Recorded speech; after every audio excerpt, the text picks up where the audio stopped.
This is the Logitech G903 wireless gaming mouse. This is an extremely special piece of technology. It represents Logitech's best efforts at creating a wireless gaming mouse which is just as sensitive, just as high performance, and just as high quality all round as any wired alternative would be. And I've been using it over the past year or so, and I have to say that it feels like all of those things. It feels absolutely great to use, it's really responsive, it's amazing to use while playing games or even just while surfing the web. So there are a lot of things that I do like about this mouse overall, but in general, I cannot recommend buying it. The high price tag is just gonna make it not an appropriate option for very casual gamers who just want something really basic and affordable. And for competitive gamers, I just don't think the design is optimized well to take advantage of all of those super high quality features like the high DPI rating, low latency, and lots of different programmable buttons. And for those people in between like myself who enjoy playing games uncompetitively, but still want that convenience of having a wireless mouse, there are just too many unnecessary features to the G903 which ultimately just don't make it worth the price in my view. So in this review, I'm gonna let you know some of the reasons why I think so. Okay, so I wanna start off with actually the thing that I think is the strongest by far about this mouse, and that is the design. I mean, if you just take a look at it, it basically looks like a kind of beetle-shaped armored vehicle. It's just, there's something so high-tech about it that I can see that it really would appeal to a lot of people who just are really into having like a really fully functional and high-quality mouse. And honestly, when it comes to the design, I just like so many things about the aesthetic side to this mouse. Everything from how it bumps down and creates this kind of corner on the side to the way that the back just kind of bulges out a little bit to give it this kind of strong, sturdy sort of look, and the way the front looks almost as if it's like some kind of strange sports car or something like that. I mean, the whole thing looks really cool to me at least. It's also an ambidextrous mouse, which is a good advantage for those who are left-handed. And something really unique about this mouse in general is just the number of buttons that you have available to you. So every mouse is typically going to have 3 buttons, which everybody is used to using: the left click, the right click, and then the scroll wheel button. The G903 obviously has those features, but it also has 8 other programmable buttons which you can use too. So just below the scroll wheel, there's a little button which converts the scroll wheel from a regular one into an infinite scroll wheel. So that gives you the choice about whether or not you want to have precision when you're scrolling or to scroll through huge documents all at once. And then just below that button, we've got 2 different buttons which control the sensitivity of the mouse. And then on either side, you've got 2 different buttons which you can either use, or if you don't want to, you can replace them with a piece of plastic so that you won't accidentally touch them while you're using the mouse. And then on the back of the mouse, there's an on-off button, and then just below, there's another rectangular button there. So this number of buttons obviously gives you a lot of flexibility, and actually each of them can be programmed to have up to 2 different actions. So in some ways, you've got up to 22 different buttons on this mouse, which is actually pretty insane. But I would also say that there are going to be some that are obviously going to be more immediately useful to most people than others. So for example, I think that the buttons on the side, I suspect they're going to be less used compared to all of the others, although I am speaking as somebody who is not a competitive gamer, so obviously if you are, then your case may be quite different. Now, where lighting is concerned, it's got a fairly understated design, at least compared to some other options like Red Dragon D-Land, let's say, and even some RGB mouses by Corsair. You've got the Logitech logo on the main body of the mouse, just at the back. A little bit above that, just below the mouse sensitivity buttons, you've got 3 different lines which also light up on the mouse. Another benefit to having the mouse is that you do get with it this optional 10-gram weight, which you can put inside to make the mouse just feel a little bit heavier,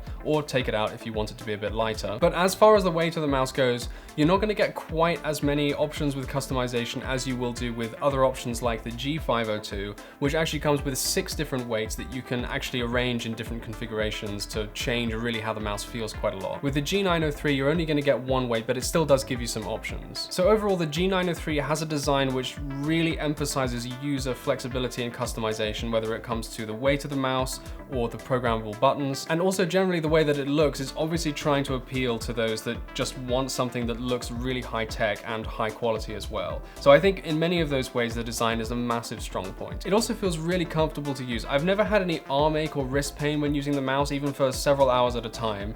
And it does feel like the right size for me. I will say that for those who have smaller hands, it is going to feel like quite a big mouse. If you just compare the size, for example, of the G903 to smaller alternatives like the Logitech M275, you'll see that the G903 is not going to fit every single shape of hand incredibly well, but it still does feel very comfortable, I'd say, in most hand sizes. One drawback to the G903 though is that even if you do take out that optional 10-gram weight, it is still going to feel like a pretty heavy mouse. So if you want sensitivity and you want to be able to use something super light, then I absolutely wouldn't recommend the G903 at all. It does feel a little bit bulky for competitive gaming in that sense. You'll be much better off with other alternatives like the Logitech GX Pro Superlight. If you're finding this video useful, then make sure you remember to hit the like button and subscribe for the latest updates on the channel. Let's talk about connectivity now. So the G903 comes with a small USB receiver, so it connects via a 2.4 GHz wireless connection. One of the advantages that you get with that kind of connection over Bluetooth is you get lower latency and you just generally get a more reliable signal. The downside though is you're not going to be able to connect the mouse to every single kind of device. For example, you won't be able to connect to iPads and tablets which don't have USB sockets. Now the box comes with a charging cable which you can use in a couple of different ways. Either you can just plug the mouse straight into your PC when you want to charge it, never use it on any other occasions, or while the cable's plugged into your PC, you can also use a little dongle that's included with the mouse to extend the range of your USB receiver or to reposition it on your desk just for greater flexibility. Another important feature of Logitech's G903 is that it is compatible with Logitech's Powerplay mousepad, which acts as a wireless charger, which means that you never have to worry about the battery life of your mouse. Now, in some ways, some people do think this is a bit of a pointless feature because why would you want to get a wireless mouse which then you have to put on a wireless charger which still has a wire to it? And I get that argument, but I also think that one of the benefits of not having a wire plugged into the mouse is that it just makes it a little bit more frictionless to use and a little bit of a better experience. But on the flip side, because the battery life is so good, and we'll talk more about that later, it does mean that the idea of having a wireless charger for your mouse, which you're going to have to charge so infrequently anyway, isn't terribly worthwhile. And overall, I definitely do not think that the Powerplay mousepad is worth around £100 or so that Logitech currently lists on their website. Another feature I really like though is the Logitech G Hub interface, which is basically the software that comes with the mouse. It's really easy to use and it gives you really simple options for customization, including, for example, the RGB lighting and the precise shape of the sensitivity curve that is operated by the two mouse buttons that control the DPI settings on the mouse. So in my view, the software is a big plus. Now, when it comes to performance, this mouse is absolutely sensational to use. There are no two ways about it. I haven't used it in extremely fast-paced FPS games that much. I've been using it mostly in other games like Shadow of the Tomb Raider or Mass Effect Andromeda, but I can say even from those, the mouse is extremely responsive to aiming and character motion. It just makes playing those games feel so smooth and comfortable. The mouse uses a Hero 25K optical sensor and has a DPI range between 100 and 25,600, so it's going to be really great for competitive gaming, and it gives you a really wide range of sensitivity. If you don't already know, the acronym DPI refers to dots per inch, and it refers to the number of times a mouse records its position when moved 1 inch. So the higher the number, the further the cursor will move on screen when the mouse is moved a given distance, and therefore the more sensitive it's going to be to small movements. The G903 has one of the highest DPI ratings in any wireless gaming mouse that I know of, so it's going to track movements really quickly. But having said that, other models with lower sensitivity like the Logitech G503, which has a max DPI of about 12,000, is probably not going to feel that much different than the G903 to most people, and maybe there might be a small difference that you notice if you're a competitive gamer, but even then it's probably not going to be that much. Logitech also brands their 2.4 GHz wireless connection Lightspeed, and they claim that it gives you just as much of a responsive feel as any wired gaming mouse. Now, I haven't tested every mouse in the world, but honestly, after having used the G903 for a while, it definitely feels just as responsive as any other wired mouse that I've used. And that's a real bonus for me. Logitech do also advertise that the latency on the G903 is going to be slightly less than some other really high-end models like the G502, but again, I suspect you're not going to be able to tell that much difference between the two. Now, the battery life on the G903 is really good. Logitech advertises up to 140 hours of battery life with lighting on and 180 hours with lighting off. 10 minutes of charging will give you about 2.5 hours of battery life, so it charges very quickly. Now, there are better options available. For example, the Razer Basilisk X Hyperspeed will give you around 450 hours on a single charge, and other options from Logitech like the G305 will give you up to 250 hours, and the G502 will give you up to 48 hours with lighting on and 60 without lighting on. But although there are better options, the G903 has such good battery life that you honestly don't really think about it very much. You can use the mouse for several hours a day for several days at a time, and you're not even going to have to charge it once. So it's really reliable as far as battery life goes. Okay, so let's wrap up.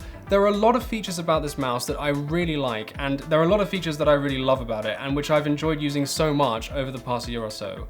But despite all of that, I just can't ultimately recommend buying a £130 mouse like this for all of the features that come with it. I just don't think it's worth the money. Most people are probably not going to be able to tell the difference between the super high DPI rating of the G903 and other alternatives which are less sensitive like the G503. But if super high sensitivity is really important for you, then unfortunately the weight of the mouse just makes it really difficult or even impossible to fully take advantage of that feature. I also just can't see it being worthwhile to stuff your mouse full of so many different programmable buttons when maybe up to half of them are not going to be used. So in my view, the only reasons to go for this mouse would be if you absolutely love the design, you don't necessarily need the best choice for competitive FPS gaming, and you just want bragging rights of having all of these different features. And if that is you, then this could be an absolutely great option. But for the best performance at a better price, other options from Logitech like the G703 or the GX Pro Superlight would be worth checking out instead. So there it is, the Logitech G903 and why I probably wouldn't recommend buying it for most people. If you liked this video and found it useful, make sure you remember to smash the like button and to subscribe and hit the bell for notifications so you can keep up to date with all of the latest news on the channel.